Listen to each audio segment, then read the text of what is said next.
Hey y'all, Uncle Jimmy here. When you speak for yourself, you're forced to think for yourself. And when you think for yourself, the sports world looks different. In order to enjoy this podcast and this show, you need to have the courage to look at the world from alternative points of view and not be offended when you disagree. Speak for yourself isn't your Twitter, Facebook, or Instagram feed. SFY tells you what you need to hear and not what you want to hear. So, welcome aboard, buckle up, and enjoy the ride. We start today with the Kansas City Chiefs, the world champions. All right, let's start with the obvious. Andy Reid's Kansas City Chiefs won the Super Bowl last night. The San Francisco 49ers did not lose Super Bowl 54. You understand the difference, right? In Northern California today, there's a heated conversation about all the dumb and terrible things Kyle Shanahan and Jimmy Garoppolo did that cost the 49ers the game. We'll have that conversation today, too, but that conversation should not overshadow what Andy Reid and Patrick Mahomes did last night. They won the Super Bowl 31-20. They withstood the relentless pressure from San Francisco's defensive front four and then snatched the soul of the 49ers with a 21-point fourth quarter. 49ers cornerback Richard Sherman honored Kobe Bryant by showing up to the Super Bowl in a throwback jersey. The Kansas City Chiefs honored Kobe by striking with the speed and precision of a black mamba snake. For you 49ers fans looking for a cause of death, the autopsy is going to reveal black mamba poisoning injected by Reid, Mahomes, Tyreek Hill, and Sammy Watkins. Reid struck first. Twice in the first half, Big Red went for it on 4th and 1. Twice in the same half. Kansas City had only gone for it 10 times all season on 4th down. The Chiefs converted both of their 4th down plays on Sunday, which led to 10 points. Those 4th down decisions were the first bit of poison injected into Kyle Shanahan and the 49ers. The lethal doses wouldn't come until the fourth quarter. In the final quarter, Kansas City's speed killed the 49ers, erasing a 20-10 deficit. A San Francisco cornerback guessed wrong in zone coverage, and Tyreek Hill made him pay, darting to the open area of the zone and hauling in a 44-yard pass on 3rd and 15. That was the kill shot. It moved Kansas City to the 49ers' 21-yard line with a little more than 6 minutes to play. 4 plays and 20 seconds later, the Chiefs trailed 20-17. On KC's next possession, Mahomes and Watkins finished San Francisco and Richard Sherman. And it's one-on-one then against Richard Sherman with Sammy Watkins, and Richard Sherman one-on-one is just not going to run with him. They've had those chances at other times tonight. They just have not taken the shot. Andy Reid's aggressive coaching, Patrick Mahomes' arm, and the speed of Kansas City's receivers decided Super Bowl 54. I certainly appreciate all the dumb and terrible things Shanahan and Garoppolo did, but the truth is Reid and Mahomes snatched the soul of the 49ers the same way Mike Shanahan and John Elway used to do opponents. The difference is Andy Reid has Mahomes in his prime. We witnessed the beginning of a dynasty yesterday, not the collapse of Kyle Shanahan and Jimmy G. All right, joining the desk now are Fox Sports NFL analysts LeVar Arrington and Bucky Brooks. Marcellus, get us rolling. Did the Chiefs win the Super Bowl, or did the 49ers blow it? I know this is not going to help you sleep well, but 49ers blew it. 49ers gave this up. The Chiefs did not take this opportunity. The 49ers gave them this opportunity. For 3.5 quarters, we saw almost an inept team based on their standards in terms of offensive production and more so just in moxie and mojo, style of play.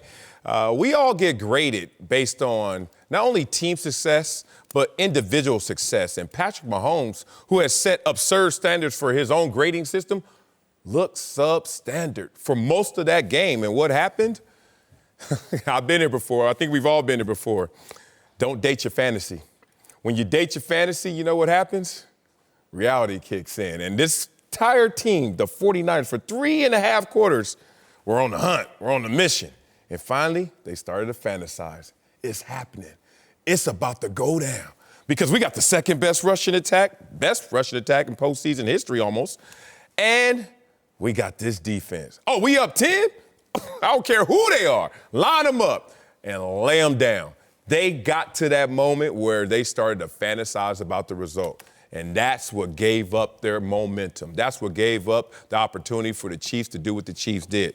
And it's sad to see because We're going to nitpick the play calling. We're going to nitpick situations. But it was a collective exhale that happened. And in that moment, congrats to you guys, congrats to the Chiefs for striking, for taking advantage, for being the Black Mamba in that moment. But that moment would have never occurred if they didn't start to think about what was about to be. Like for me, this was Kansas City taking over. And I know you know this being a Clippers fan. The Kansas City Chiefs, I maintain, they're the Golden State Warriors. The Golden State Warriors of old because they're so explosive. The big plays fuel them, get them excited, and they go. And Pat Mahomes is nothing more than Steph Curry. And what you saw is that 3rd and 15 conversion, once it got going, it's the same way we've been in Staples. When you see Steph hit a shot, and it kind of comes in buckets. And that's what we saw. We saw them get hot. We saw the big plays begin to come in bunches. And we've seen it multiple times in the playoffs. When they get rolling, this offense cannot be contained. And that is what happened in this game. Yeah, I think Kansas City took it as well. It's like that final fight scene in the Bruce Leroy movie, The Last Dragon, right? Where it was real tight. It was tied up 10-10, right? But then here comes showing up talking about playtime's over, right? And he showed that glow, right? Started whooping them. And I think that's what took place. San Francisco started whooping on Kansas City. But what happened during the course of that game was, all right, you start putting Kansas City in the water. Who's the master? Who's the master, right? He brought him out that last time, and Mahomes and Andy Reid said, I am. And it was a different type of glow, right? It was a different type. And he started flickering, right? The Niners started flickering. They took this game. They took the Niners' best shot. They adapted. They adjusted, and then they came out, and the Niners were not able to answer the adjustments and them coming out with a remeasured game plan in this. I'm not sure if it was a remeasured game plan, but I agree with you. They took the best shot because for 3 quarters, I will admit, Patrick Mahomes was shook. Nick Bosa had so disrupted and made this dude so uncomfortable. Like, my left tackle's in over his head. I don't know when this guy's coming to get me, but I hear his footsteps every time, and that's what I think led to the inaccuracy and all that. But Patrick Mahomes steadied himself. The competitor in Patrick Mahomes. When he got around the corner, and I thought Nick Bosa was going to chase him down from behind, and it's like Patrick Mahomes was like, oh, my God, he's got another gear, and ran around the corner and picked up 10 yards and picked up a first down. It blew my mind, but it also just let me know this guy wasn't going down. He was going to steady himself. He was going to figure out a way to make plays, even though they couldn't block Nick Bosa. And that's why I just think so. And look up, at some point, Tyreek Hill was going to get San Francisco. Their secondary not built for Tyreek Hill. Sammy Watkins had a great postseason run. He got Richard Sherman individually. And again, Andy Reid's 2 decisions and his aggressive coaching, breaking tendencies, that's why I have to say this is about the Kansas City Chiefs. And I get why San Francisco people are upset and are pointing the finger at their coaching staff and their players or whatever. But for me, as a Kansas City Chiefs fan, proud of the way they came. And they came back all postseason. This was par for the course. No, I got to go deeper into those same moments because we all saw Kyle Shanahan, a minute and 50 to go before the first half. I'm going to conserve these timeouts, and I don't know why. Next season. They're going to use them next season. Yeah, I saw your tweet. You stupid. I'm going to save them for next year and get a hand up, get a jump start. But then he takes a shot. Why are you taking a shot? I thought we were conserving. They took a shot, actually completed it, but it was a penalty on Kittle. So then they come back. Then you say, okay, we are going to conserve these timeouts, huh? Then you come out in the second half, 4th and 2 on the 25, and you kick a field goal. You know what that yells to your team? We're going to play this safe.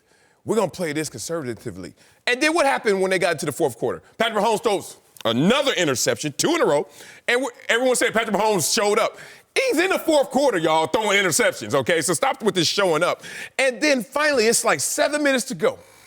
And we're sitting there, it's that 3rd and 15. And everyone is sitting there, and this team is starting to imagine this is about to happen. This is about to go down. And their coaches already told them, play it safe. And all of a sudden, you start to see the attention to detail being missed because now your eyes are not on the prize, and the prize is not the result. The prize is the next step.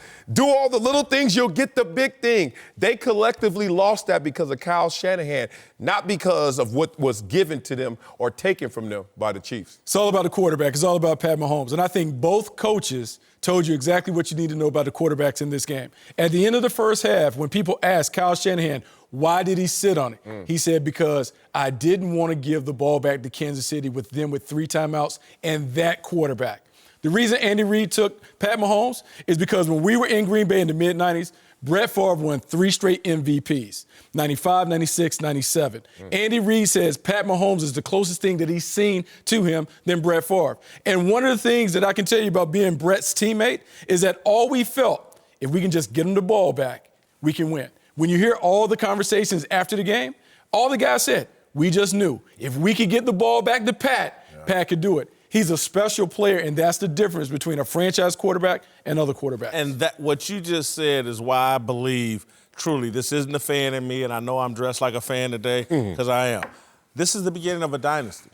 This is the beginning of a dynasty. Before Andy Reid retires, he'll win 2 more Super Bowls with Pat Mahomes before he hands him off to somebody else. I feel very confident that in the next 2 years, they're going to win at least 1 more Super Bowl. Only 2 totality? I'm just saying, they go either next year or the year after, they're going to win another Super Bowl. I think they're going to win 3 total before Andy Reid retires. Only 3? I mean, this team is about to roll. I am with you on the hype train in terms of the greatness of Patrick Mahomes and what this team looks like. Don't forget, this team spent the least amount of money of all NFL teams this year, $167 million. And the team that spent the most was their opponent in the Super Bowl in the San Francisco 49ers. So they have money to spend. Obviously, we know who's going to take a lot of it, Patrick Mahomes, and well-deservingly. But this is a team that is going to construct itself properly. And it's going to have the quarterback that gives you that energy and gives you that confidence. In the next 3 years, any other team is lucky to get 1 of those. I think they're going to get the majority, and then 1 team sneaks in there. That's just how built and how stacked they are. I want to disagree, but I do agree. And the reason why is because the one thing that I really still continue to question is, can Lamar come out and have the type of impact on a season the way that he did? If he can, then I would love to disagree and say that this Baltimore postseason? Because he's had the regular season. Yes, postseason. There you go. Well, type of season. I'll put it all together, but postseason. All right. Can he get it done? But looking at the way, because I would disagree and say, in Pat Mahomes' defense, even when he threw those interceptions, he still stuck to the game plan and completed the big plays when he completed those explosive plays.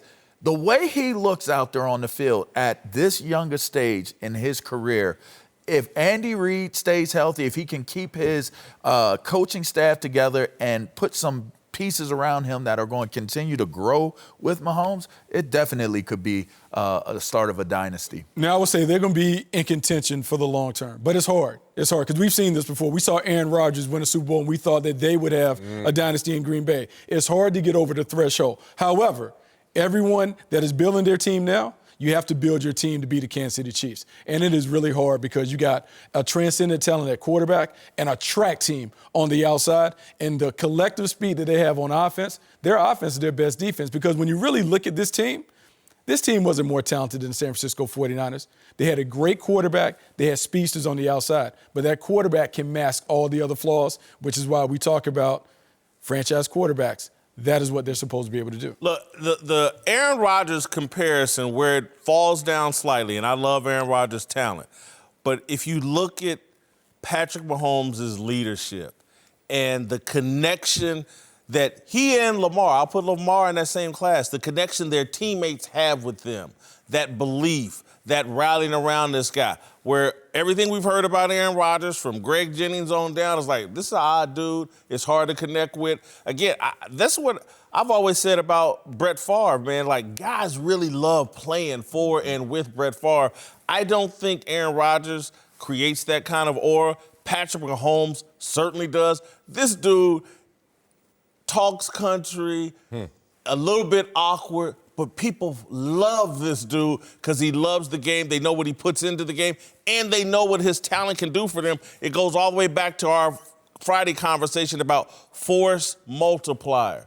This dude makes everybody better to the point Damian Williams, a running back virtually no one knew about, cared about, maybe should have been the MVP. Look, I want to start this narrative, and this is not to take a shot. I just want everyone to pay attention, take notice of Patrick Mahomes' last 4 postseason games. Now, pregame, they were talking about Patrick Mahomes not knowing which mental space to tap into before the game because he usually gets too hyped. So he tried to go and counter that by being a little low in energy, and we saw how he started. Then that made me start to think, the psychologist in me, what's going on with Patrick Mahomes, face of the NFL, one of the faces, past MVP? No points in the first half we saw last year in the Super Bowl. In the AFC Championship game. Then he gets down 24. Then he gets down 10. Then he gets down 10. All I'm saying is there's something that is going to leave them susceptible for somebody to take them. If Patrick Mahomes continues in the postseason, last 4 postseason games, not exactly starting off as a barn burner. He needs something to get himself going, Tune in tonight for a special edition of Speak for Yourself Loves Football in partnership with Adidas. Marcellus and I spent some time this week at Miami's Edison High School unveiling a brand new sustainable football field. We celebrate football and all it can do in a local community. Check out the premiere tonight at 10:30 p.m. Eastern on FS1. All right, welcome back. Whitlock and Wiley, LeVar Arrington and Bucky Brooks are back. Time now for a big story presented by Hyundai. All right, let's return to Miami, where my Chiefs pulled out a huge comeback win last night over the 49ers. Jimmy G and San Francisco had a 10-point lead going into the fourth quarter, but didn't score any points in the final frame and couldn't put Kansas City away. If you compare Garoppolo down the stretch to Patrick Mahomes, it isn't pretty. With Jimmy G going 2 for 9 for just 24 yards, 1 pick, and a passer rating of 0 in the final 7 minutes, while Mahomes took over and put the 49ers away. All right, Marcellus, did Jimmy G get exposed? Yeah, he did. He got exposed at how good he is and how good he can be. That was on display for 3 quarters. Jimmy G outplayed Patrick Mahomes for most of that game. Let's just be real about it. But obviously, the outcome is going to shape how we look at this. And I think it's on us. The onus is on us to really extract individual talents from the team result. Because what I saw from Jimmy G was not him getting exposed, it's him not being trusted fully and him not being put in those positions. Now, trust is earned, not given. And that could go back to past performances or some things in practice or just tendencies where Kyle Shanahan didn't put the ball in his quarterback's hand as he should have.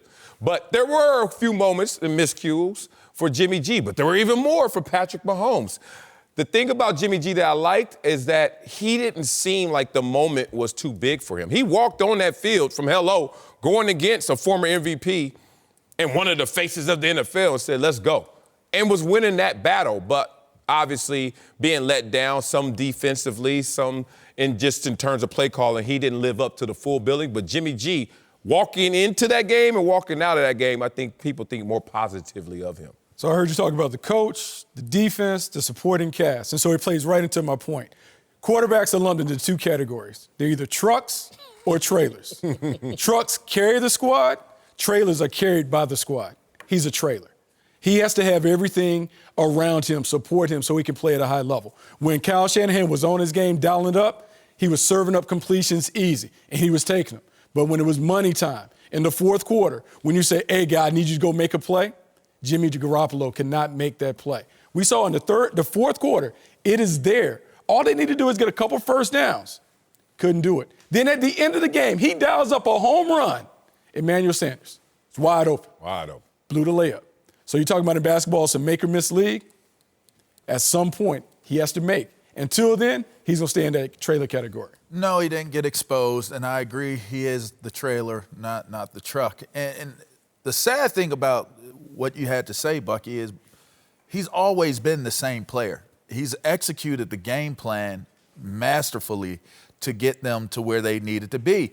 They had a 10-point lead in the fourth quarter. Jimmy Garoppolo did everything he was supposed to do. The defense got exposed. The 49ers defense they got exposed. They got exposed in the last 8 to 7 minutes of that game. And to me, him being the trailer, not the truck, that defense being the truck, stalled out, fizzled out, Blame the trailer. ran out of gas, had to get on the side, had to get a tire repair because they did not bring it home when Jimmy Garoppolo gave them that 10-point lead. I think my defense of Jimmy G is based on my expectations of him. And so I never saw him as a truck. I saw him as a good quarterback who can be loose with the football and turn it over from time to time. And he did those things. The excuse I'm going to give him, the out or the justification I'm going to give him, man, if I'm quarterbacking in a Super Bowl, and I think at some point Jimmy G completed 15 out of 17 passes. And I don't know when that was, if it was in the first half or whatever. Second quarter. But if somehow you can do all of that and get to the last 90 seconds of that first half and your coach doesn't call a timeout like, man, we're going to give you a chance to move us down the field. And then when you do get the ball back with a minute and 3 timeouts, your coach still jacks up the clock and lets it just run and run and run. The coach just told everybody, 100 million people, I don't believe in you. And now I'm supposed to be mad at Jimmy G? When to me, he had been, again, by the third quarter, I was like, man, Jimmy G's playing a hell of a game. But the coach didn't believe in him, so it's hard for me to come down really hard on Jimmy G. Here's the element that Jimmy G that got exposed to me last night and may get exposed more and more as we move into this version of the NFL. The biggest difference between Jimmy G and Patrick Mahomes last night is Jimmy G does not move. He sits in that pocket. Patrick Mahomes, with the threat of his legs, his escapability, was able to get to plays and make plays with his legs or with his arms that Jimmy G just doesn't do. And I'm not sure if in this new version of the NFL, if all you do is play from the pocket, you may get beaten by guys that move. Yeah, you're limited. You will get exposed. It's right. It's like Kyle Shanahan just told the world that all that money we gave you was counterfeit. Like, we don't believe in you. You're not real. And it's sad because Jimmy G was showing that he was real. The game plan was get us into the fourth quarter with a lead. We got this. That's why they actually gave up the game. Second best defense, second best running game. Guess what, Jimmy G? Just swim. You know, don't try and do too much. Nothing acrobatic, just float. And he did more than that. And then he gets to the fourth quarter, and then those things that he was banking on, counting on, Kyle Shanahan was banking on, betting on, they all started to go awry. They started to disappear. Richard Sherman, my boy, Compton's finest. That everyone has been whispering, don't put Richard Sherman on the island. Troy Aikman, the entire broadcast, was yelling, he's on an island. Yeah. Y'all can expose this. And finally, it caved in on them. The defense let them down. More importantly, the running game couldn't keep moving the chains in those moments. And then the game plan started to collapse. But it wasn't because of Jimmy G. But truly the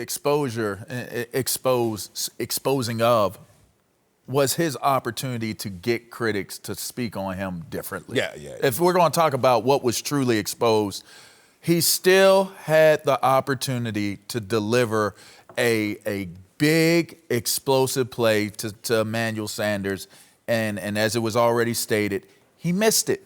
He's really one throw away from us speaking on. He gets game MVP. That's how they close win the Super Bowl. It was that close, but yet that was exposed. It's that Kirk Cousins dagger. Remember Kirk Cousins in the Saints game in the playoffs, and he hits that throw, and all of a sudden, monkey off his back. Those batted balls count too. Yeah, that's why I'm talking about not being able to move. It's easier to bat a ball. He's definitely not one of the new school quarterbacks. Like we talk about the guys that are popular. I think here's the thing that is funny because I hear you guys trying to give Jimmy G all the credit, but going into the game, we talked about, hey, you got to let them throw more. They're just running.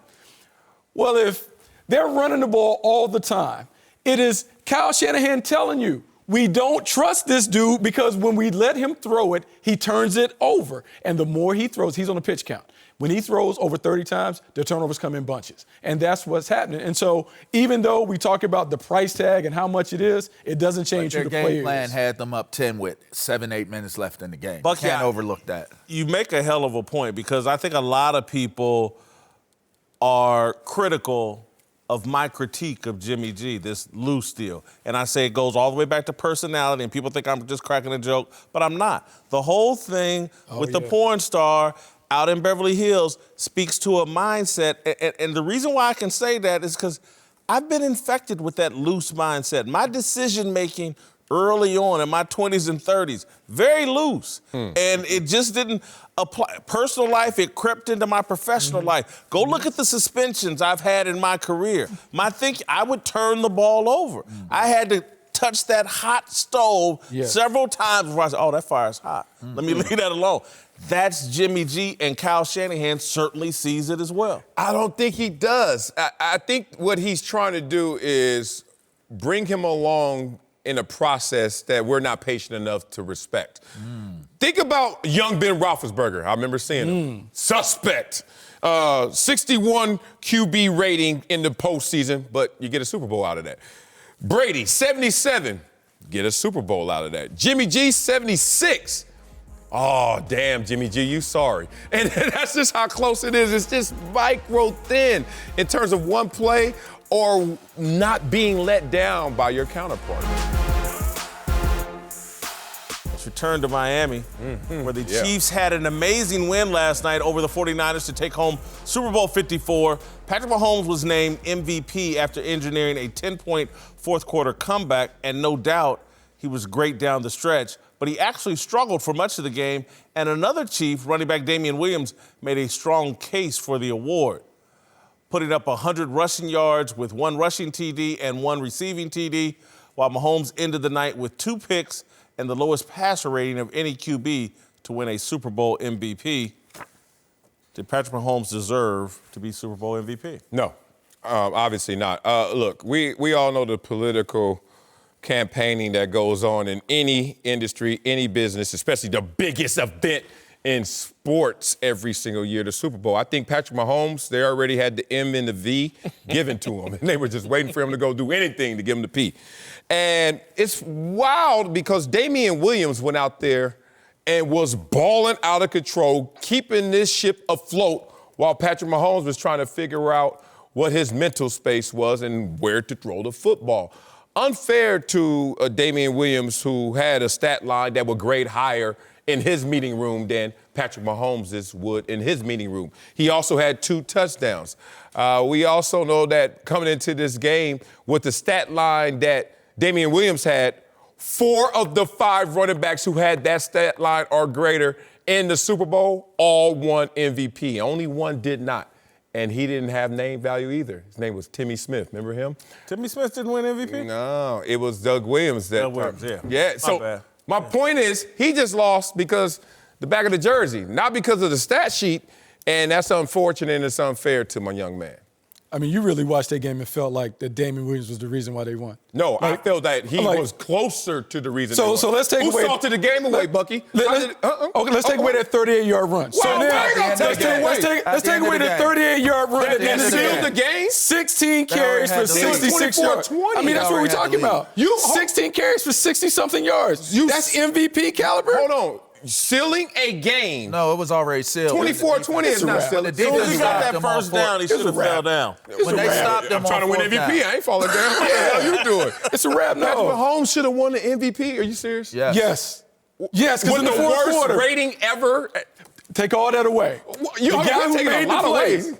The guy who made the plays that were pivotal in the game. Pat Mahomes made the plays. The 3rd and 15, the big pass to Tyreek Hill, the big pass to Sammy Watkins, those were the game-changing plays. Damian Williams running up inside for 2 and 3 and 5 a pop. Oh, you that don't didn't like change the game. Hold on, a 5-yard pass from Mahomes, a 1-yard pass from Mahomes, and a 1-yard run. Combined 7 yards and 3 touchdowns and pedestrian numbers in terms of between the 20s, and that's the MVP? He had 7 combined yards in his touchdowns. Y'all act like he lit it up. Well, y'all stop. You don't have to lit it up to be the most valuable player, but he was He was the most valuable player in the last quarter of that game. Because he got curly hair. And cute. Because he Patrick Mahomes. Because he's the face of the NFL. Like, I'm not hating on him. I came up here last year and got almost walked off stage for saying how great Patrick Mahomes was when they played the L.A. Chargers and gave him 4 touchdowns. I said, he's next. Now, we're at a place where we just can't all of a sudden give likability, or because we are rooting so hard that we're now looking at the real measurables and the numbers. He had a bad game. And he's the MVP? I think bad game is too far. Oh, by his standards. I'm not saying by what you and I would do out there. But Patrick Mahomes, you give us this stat line. He's never thrown multiple interceptions. Hold on, Marcellus. Never multiple interceptions by his standards. 286 passing yards. And the rushing yards, because he 15 yards. He's critical. He surrendered 15 at the end. Seriously. Or he would have had like 40. The yeah, they were backwards. We he ran backwards. Okay, let's get these books. And so literally, because again, Betters lost a lot of money because he backed up like 15 yards and cost Betters a bunch of money. Yeah. And so he was going to be an effective rusher. He was an effective rusher for him. He threw for 286 yards. Again, he's a force multiplier. Damian Williams, trust me, if Shady McCoy or somebody else had been the running back there, Patrick Mahomes is still going to put up his numbers. If Patrick Mahomes is not their quarterback, trust me, these safeties eat up Damian Williams, and he doesn't run for 104 yards.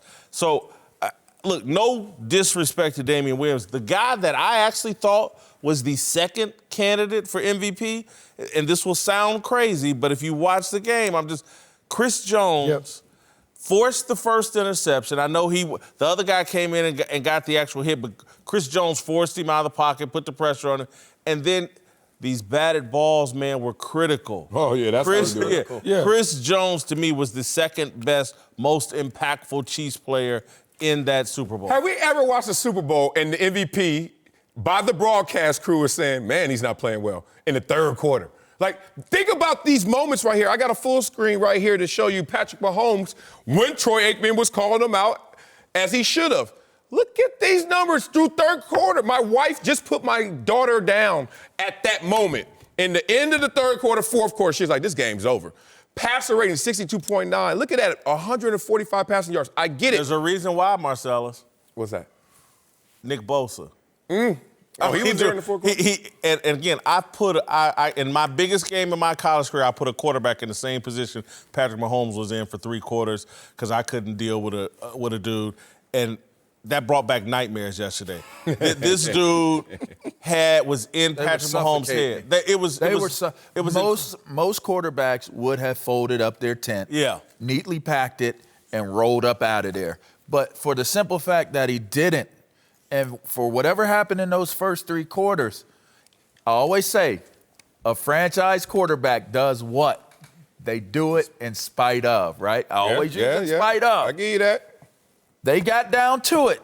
The game is on the line, and you're down by a 2-possession type of deal, and he delivered the explosive plays. He did deliver. There's no way around it. They were in striking distance in spite of Patrick Mahomes being suspect because of Damian Williams in the running game. No. There is bias against the running back position in the Super Bowl in terms of MVP. Last one to win it was Terrell Davis, 22 years ago. Y'all got to stop playing with me. Look, if y'all already say who's going to win it, he just got to mess it up, then that's a different conversation. I know Disney had that $1 million. Already got to give it to a Make-A-Wish kid. It's better when it comes from Patrick Mahomes than it is Damian Williams, I assume.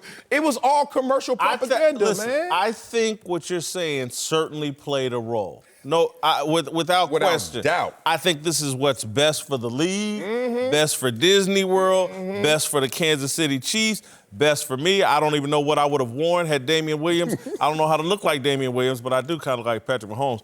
Stop. Yeah, you laughing. but on a serious note. What? Those are factors, you're right. And these are factors. Give us a wide screen. Look at that shot. That's at Disney World now. Look at D. Williams right there. That diminishes. That's how they all count. So I don't understand you don't want to what that man did in the last 7 minutes of that game. I can't allow that. It's a 60-minute game, but we're going to say 7. I cannot allow that. Yes, He brought it Jimmy back because of Damian Garoppolo Williams. had the same. Who scored two of Jimmy those touchdowns? Garoppolo had the same Well, opportunity. somebody threw one to him. Yeah. And then he got the garbage 5 one. yards. He got the garbage one at the end. Garbage. But it's only four. It's a 4-point game that and it's was garbage. a garbage It's touchdown. 24-20, but it's garbage. I don't want to garbage beat up touchdown. Damian Williams. We're I not. really don't. We're not, but that's the end of the His game. nickname is It's the end of the playoff game. wins. His nickname is playoff wins. But y'all beating him up for the wrong Playoff. reason. I'm not beating him up. No, But y'all that's- beat that y'all hit him touchdown for was the at wrong the end of the reason. game. The problem I had with Damian Williams is the smart play would have been to fall down at the 5-yard line. So that you could win so your you bet. Could kneel. No. Oh. So you can. No. You don't give them the ball back. Oh, yes, and I do in the Super Bowl. No, I need that MVP. If he stops at the 5, Yep. they kneel off the clock and the game is over. But they never get the by scoring the touchdown. He gave him the ball back. Anything could he happen. knew that they were going to rig this against him, and he's like, I need all the credit I can get. No, David. Time now for Darnell's question of the day. All right, take it right home, boys. Yes, sir. Let's Like talk the Tom jersey. Brady. Appreciate it, man. Shout out to Sheldon today. Straight out of Jersey. Let's talk Tom Brady, who had a lot of Patriots fans worried after he sent out a mysterious tweet on Thursday that looked like he was walking away from the field, but it turns out the GOAT was just trolling us all, and it was actually a preview for the Super Bowl commercial. So check this out.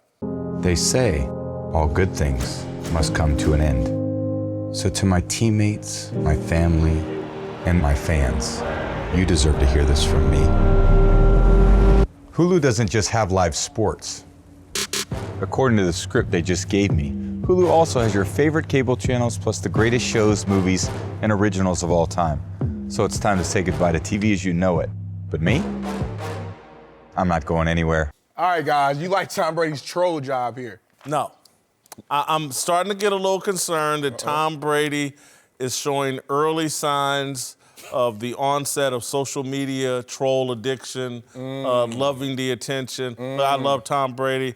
I'm glad he's made it crystal clear he's coming back, but I didn't like this. I love this so much because Tom trolled y'all thirst. Yep, and I'm talking to all y'all with no wife, no life, no kids, who got time to be so damn socially curious. Y'all writing detailed synopsis of a dude who's just standing in the dark.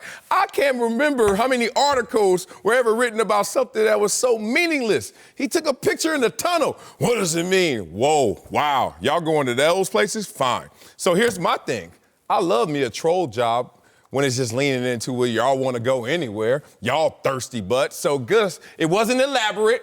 It wasn't no big old hoax. It was just simple. Use your thirst against you. Good job, Tom Brady. Just doesn't seem like the Patriot way. I mean, it just doesn't seem like the Patriot way. When we think about the ultimate team player, the guy who is synonymous with being the ultimate Patriot, it just doesn't seem like he would go to social media and try and troll fans, Patriots followers, his own team. Like, what are we doing, Tom?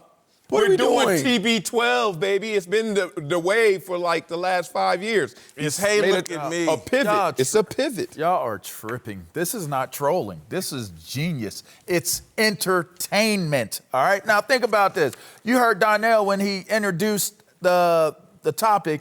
It looked like Tom Brady was walking away from the stadium. Well, in the commercial, he's walking towards the stadium. The point of the picture was you don't know which way he's walking.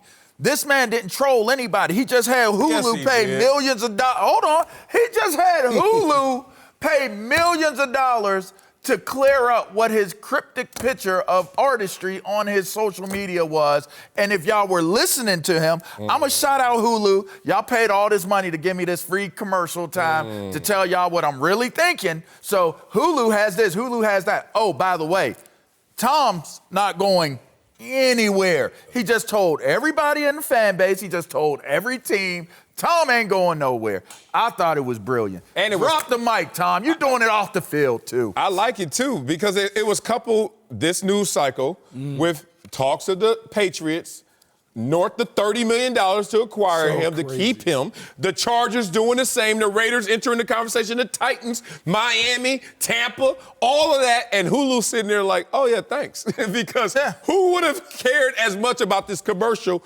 without Tom Brady just posting one picture? What a lead-in, a picture? He didn't even try to troll us. Y'all just fell for it. Fell for it. Look, man, Brady, I'm a Colts guy. Y'all know that. So me and Brady, we've been beefing my whole entire career. This is a troll job. I didn't like it. He knew what he was doing, LeVar. He posted that picture. You thought he was walking out of, like, out using the car. Oh, Tom's retiring. He's walking out. I was looking at the picture. He's walking out of Lamar, you wasn't stadium. 1,000% for sure. Stop acting like you got all the answers. The point, you know what I mean? The point was I did not know what he was doing. That's what I was trying to tell you in the car. I didn't care. I don't know where he's walking. Okay, but seriously. But it was relevant once we saw the commercial. You know this is down more the OBJ lane than the Tom Brady lane. Well, this was not loud. Wait OBJ this for is me. loud. Yeah, can y'all wait this for me? I don't know the consequences. When I first saw the picture, I was like, that is a dope picture. To get black and white in the color environment, and then you get the depth, and the game is behind you, or you're walking toward the game. Which one is it? But that's the point. The point is, he's a free agent for the first time. All this is new to him. Should he do this? He actually invited us into the conversation of, what do you think this is? But then he used the Super Bowl to tell everybody, Tom, hey, look, third person. He's becoming a me guy. Tom ain't going nowhere. $6 million for 30 seconds. They made him a me guy. They paid becoming a me guy. $6 million New England made him a me guy. to make that. Who made him a me guy? New England. He's a me guy. New England. No. New England. They made him a me guy. And what did he do? He went and got Hulu to pay for him to be a me guy. That is winning. New England didn't want to do it. Hey, Hulu, you pay because for of that troll job and because Hulu paid for it, $6 million for 30 seconds. Get that. He coming to Money. LA. I guarantee you he gonna be a Charger. This is too much TB12 for me, baby. All right, friendly reminder, tune in tonight for a special edition of Speak for Yourself Loves Football in partnership with Adidas. Marcellus and I spent some time this week at Miami's Edison High School unveiling a brand new sustainable football field. We celebrate football and all it can do in a local community. Check out the premiere tonight at 10:30 Eastern on FS1. All right, welcome back. Whitlock and Wiley, LeVar Arrington and Bucky Brooks are back. Time for the most fearless discussion of the day. Let's move to Kyle Shanahan, who found himself with a double-digit fourth-quarter lead last night before the Chiefs roared back to win 31-20. Shanahan made some questionable decisions throughout the game, including letting the clock run out at the end of the first half and abandoning the running game late, but it's not the first time he's seen a lead slip away in the Super Bowl. As offensive coordinator of the Falcons, he was on the losing end of Tom Brady's 28-3 comeback a few years ago. All right, these Super Bowl collapses. Do we have cause for concern for Kyle Shanahan after another collapse? Absolutely. As the adage goes, once is chance, twice coincidence, third time is a pattern. We better not see a third time. We had Miami Edison coaching where we were in Liberty City, messing around, doing this. A combined 48-13 lead in a Super Bowl twice combined. You imagine somebody told you, hey, man, y'all were up 48-13 and lost. You'd be like, what? And I know I'm cooking the books right here, but that's just how dramatic this feels. And I feel for him because it actually plays into exactly what he wants. He doesn't know what his recipe for success will be if he gets into these situations and all of a sudden he can't manage them. So, yeah, the collective score really is scary because each situation looked a little different. One, you're like, stop passing. One, you're like, start passing. But the point is, he needs to fix this. He needs to fix it, but I believe he's getting beat up a little too much for some of the decisions that he made. I think he managed the game perfectly and had his team in a position with 7 minutes left to win the Super Bowl. Now, he didn't know that his defense was going to collapse and that in those critical moments when they needed the offense to go, all he can do is dial up perfect plays for his quarterback, and his quarterback missed 3 times. Missed 3 times. Missed an open layup, missed another open layup, and then he missed a home run shot to Emmanuel Sanders. And I know everyone is on him. Why don't they run the ball? But the 2 games prior to that, they were saying, why don't they pass the ball? Yeah. Why don't they pass? Yeah. So, and everyone talking about the running game, I just want everyone to know, when you take out the Deebo Samuel reverse early in the game, they're only averaging 3 yards a pop. It's not like they're just running it down Kansas City's throat. And so everyone wants to run and kind of squat on the clock. He understood that he needed to get some first downs. He had to put it in the air. He tried to trust his quarterback. Quarterback couldn't get it done. I have no concern, not one bit. It's a learning experience.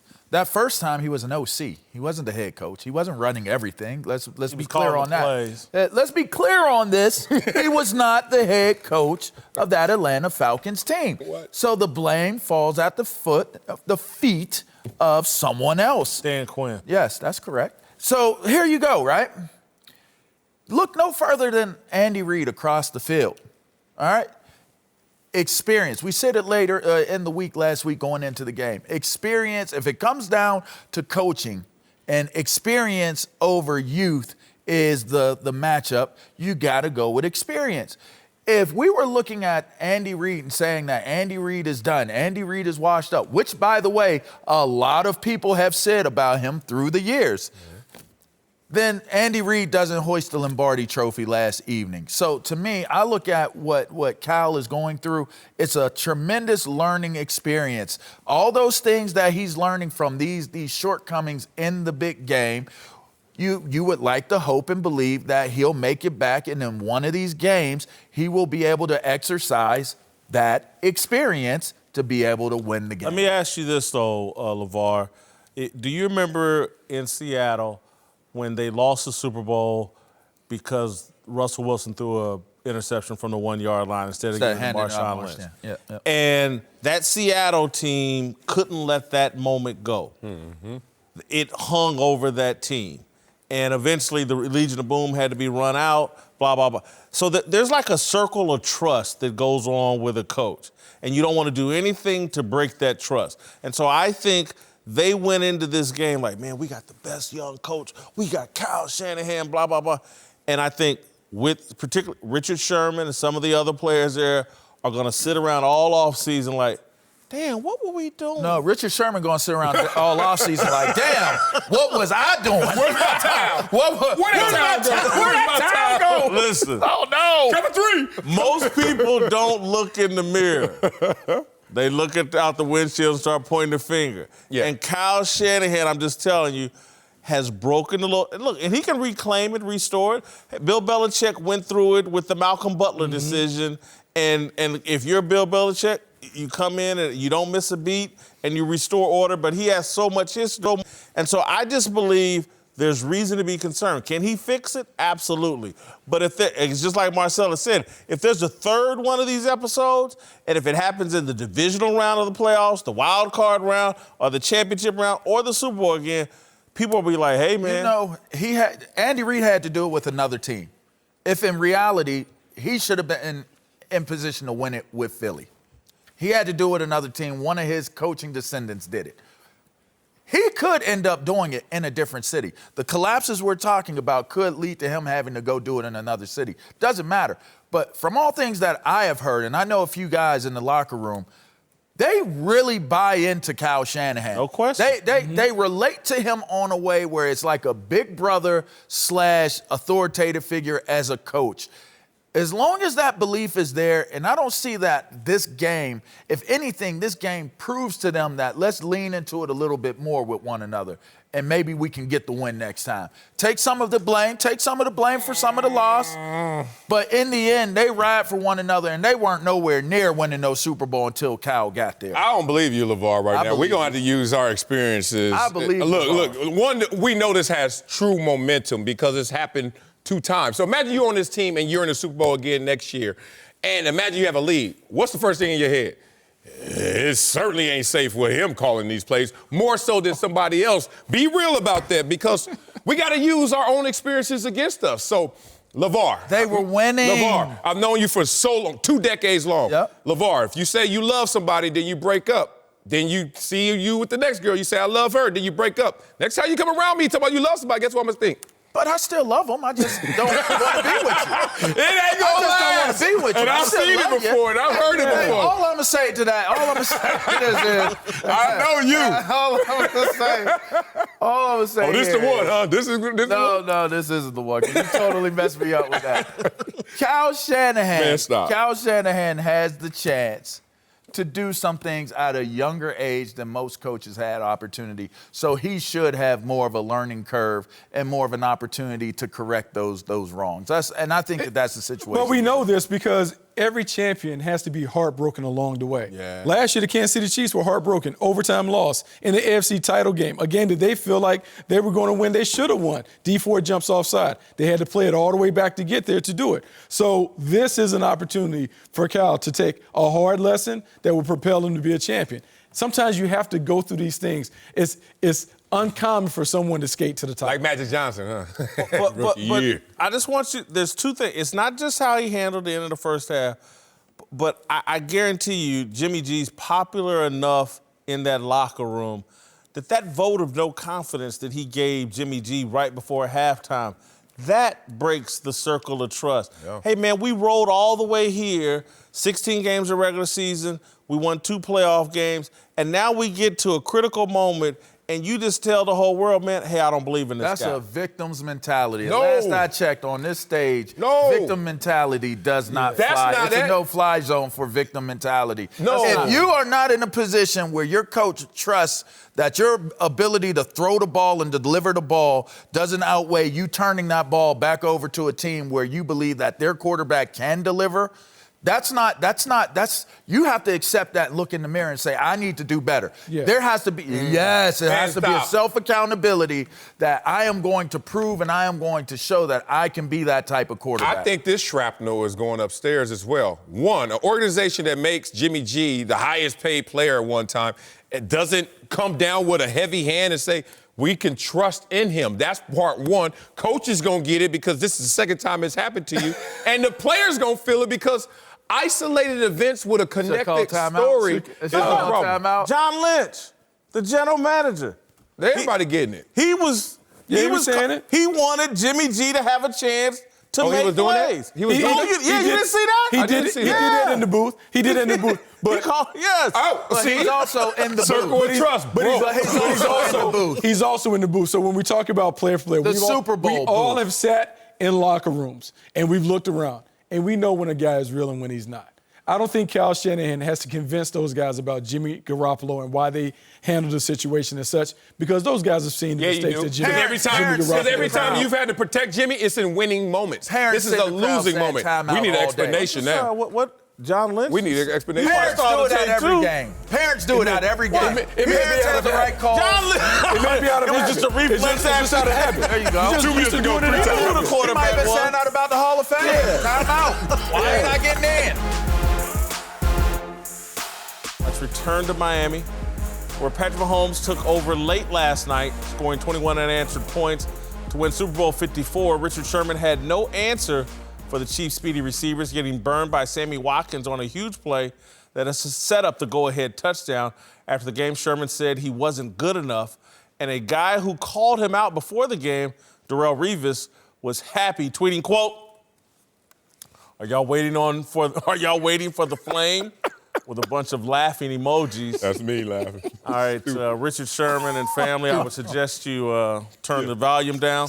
Don't change the channel. Just turn the volume down. Did Richard Sherman's legendary status take a hit on you? Oh, Compton put out a bad song. That was not good, Richard Sherman. And look, he's amazing. He's a living legend. But even he had to admit, even by the numbers, he didn't play well in the Super Bowl. 118 in terms of passer rating allowed versus 72 in the postseason, and compared to 46.8 in the regular season. So you can see the decline.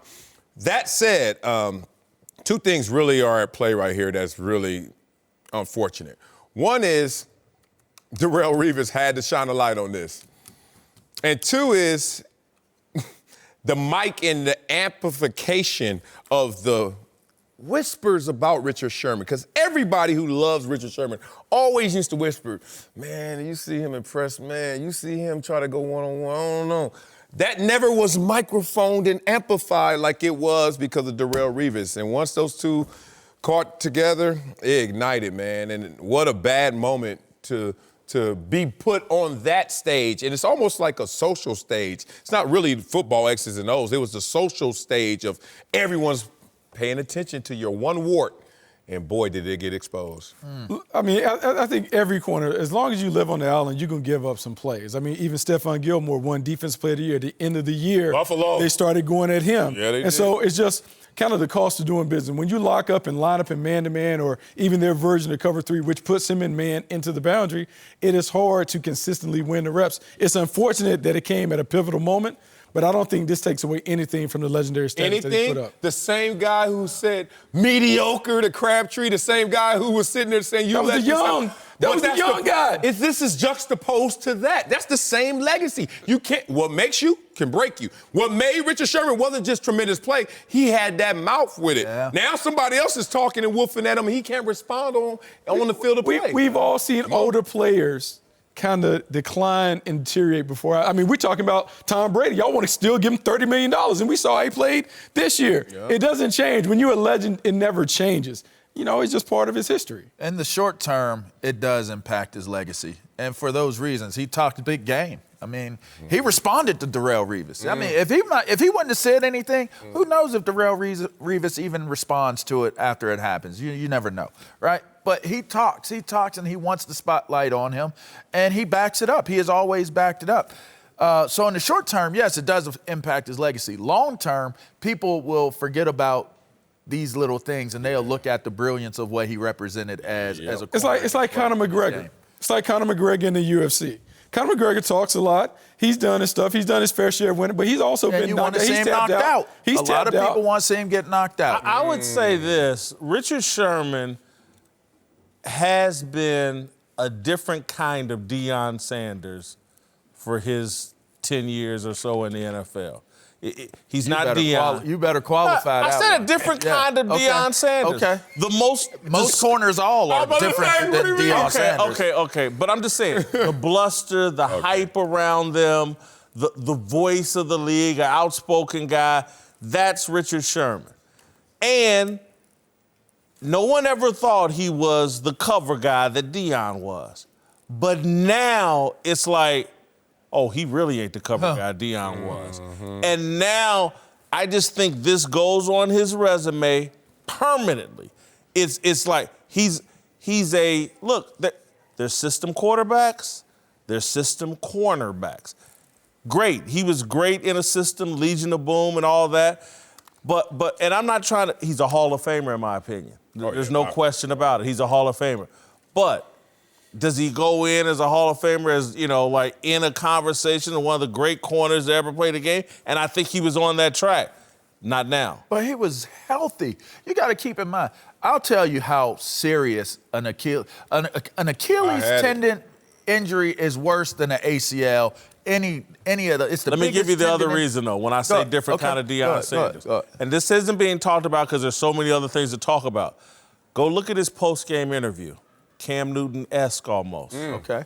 Marshawn Lynch-esque, repeating over and over, very short, very brief. You can't didn't face the music. You can't be the mouth that roars, and then when Darrelle Revis calls you out and they get you deep, now I'm quiet as a church mouse. Studio gangster. Compton put out a bad song. That's why I'm up here. Look, one thing I love about all my peers, man, is it's a mutual respect because they know no matter how many times you dap me up at Prime 112, I'm still going to get up here and give you smoke, bro, and then dap you up when I see you next time. Here's the thing. He had a perfect resume. Stanford, smart. You talk about a baller. Too perfect. So people actually root harder for your demise. And he finally found it when people started to really focus in, thanks to Revis, on the fact that he can't cover and press man. So they love you or they love to hate you. And that's what he is. A late part of his career. Man, it's he a late just played in a career. Super Bowl, and let's be real. If you watch the game with the sound up, Troy Aikman was calling this from the kickoff. From hello. They were playing the national anthem, and Troy was like, this guy can't cover man to man. Yeah. You know what I mean? And then it happened. Troy called his shot, and then it happened. That when you start talking about legends, Deion, go look at the way Ray Lewis went out, winning the Super Bowl, things like that. The all-time greats, LT, blah, blah. And again, Richard Sherman was trying to ride in that lane. He can't ride in that lane. And most guys, most greats, they don't live out a decline in public. Like Tom Brady's getting a little unique here. Like, all right, Brady, gonna do this? I gotta get out this quick decline story. So I'm in Jacksonville. It's my 10th year. No gas in the tank. I'm horrible. I'm bum work. I'm just in there for the locker room presence. No doubt. I'm in a game against this Tennessee old lineman. I don't know who he is. I try to hit it with my old Smokey. He knew who you were.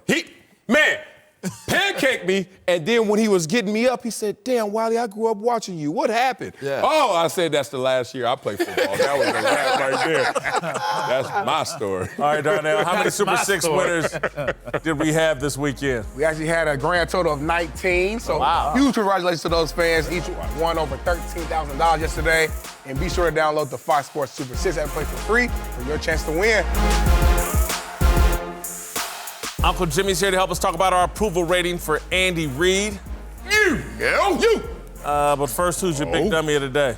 Oh, man, big dummy of the day go to my boy, Darkless. What'd I do? Ah, yes. Hey, man, how you gonna say that Patrick Mahomes is getting preferential treatment because of his curly hair? My nephew wore that curly hair around all weekend in Miami. Didn't give him no benefits. He still ain't took it off. Did you see him every night, though? Look, I was going to give you some credit, man. You kind of casket clean today. All right, and we like use that. another one? Courthouse clean? Especially with your age. Child support clean? Let's talk Andy Reid, Died at the barbecue. Social Security who clean? got his first Super Bowl win after 21 years as a head coach, leading the Chiefs to an incredible comeback win over the 49ers last night. Marcellus, we all know the Chiefs roster is stacked. Is it crazy to think Reid could catch Bill Belichick in Super Bowl titles? Wow. They say Who came up with that question?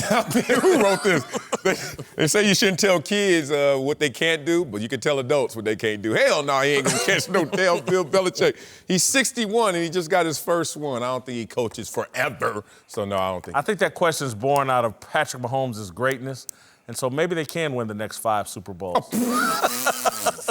All right, Uncle Jimmy. Oh, no. I had to give it up for Andy Reid and the Chiefs today. I'm done criticizing Andy Reid. Yes. He's an all-time great, a Hall of Famer. Anyway, your thoughts on the Chiefs?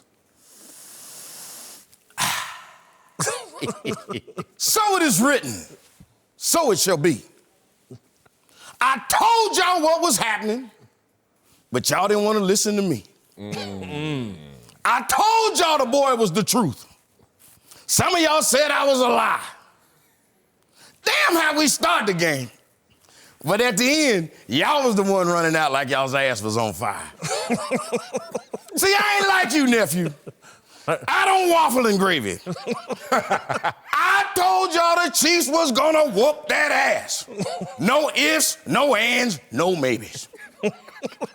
Now, let me tell you something else now. Yeah. The big girls in Miami, they love some Uncle Jimmy. And this is undeniably true. I'm trying to say I had a good time in Miami, nephew. How about you? Not bad. Yo, Andy Reid, listen to me. Congratulations on exercising your little demons. Now, man, you can go on and move on with your life. Leave Donovan and T.O. over there bitching and screaming. You stupid. Well, And props to you, Andy, for benching your boy. Oh, I saw what happened. I saw you put them shackles on Shady McCoy. I know. That's cold. Cold. That's pretty good. What'd I tell Not y'all? bad. Yeah, what'd you tell us? What? I told you Kansas City Chiefs was romping, stomping, ass-kicking, hell-raising, pieces of death and destruction. All of y'all that didn't believe me, y'all walked out of that stadium with a foot stuck in your ass like a muffin. Why? What? Go ahead. Go ahead, please. What? Buffett? Please, continue. Oh, you want me to keep going? Yeah. Oh, you got another Look, man, Gucci shoes, girlfriends with big boobs, Kenny G running for the sideline faster than Richard Sherman's receding sideline. Hairline. Hey, look, man, don't look at me. The receding hairline, it don't matter. The 49ers found themselves in for a hell of a time. They went down to Miami and found themselves in the fight with an alligator. They was gonna take that ass whipping now, or they could have took it later. Look, man, in the first half, the Chiefs started slow. But about at the end, Jimmy G was shaking faster than that ass on J-Lo. Hey, halftime, Andy Reid, he took a look. He kept on kicking. He said, that show looked better than a bucket of chicken. Hey, I'm gonna tell y'all now, Shakira's hips don't lie, and neither do I. I knew they was done the moment she started speaking in tongues. I'm out. I ain't down with that. That girl don't know how to act. All right, we got to get to our approval rating. I like it. What? I got Andy Reid at Get the holy 87. water. GOAT status finally for Andy Reid. I move him up 5 points in all-time greatness, 4 points in authenticity. Big Red, congratulations. You won't be hearing from me anymore with criticism. That's love. I got him. A GOAT status, same here. Shakira made HD worth it. Man, I'm just... Wait a minute. I'm like, what? Wait a minute, look right home. Come on, give me some of this. Hey, the angles, man. The cameraman was winning, whoever you are, brother. The internet somehow disagrees with us and calls him an all-star. Shoot down. Don't shoot up. Again, man.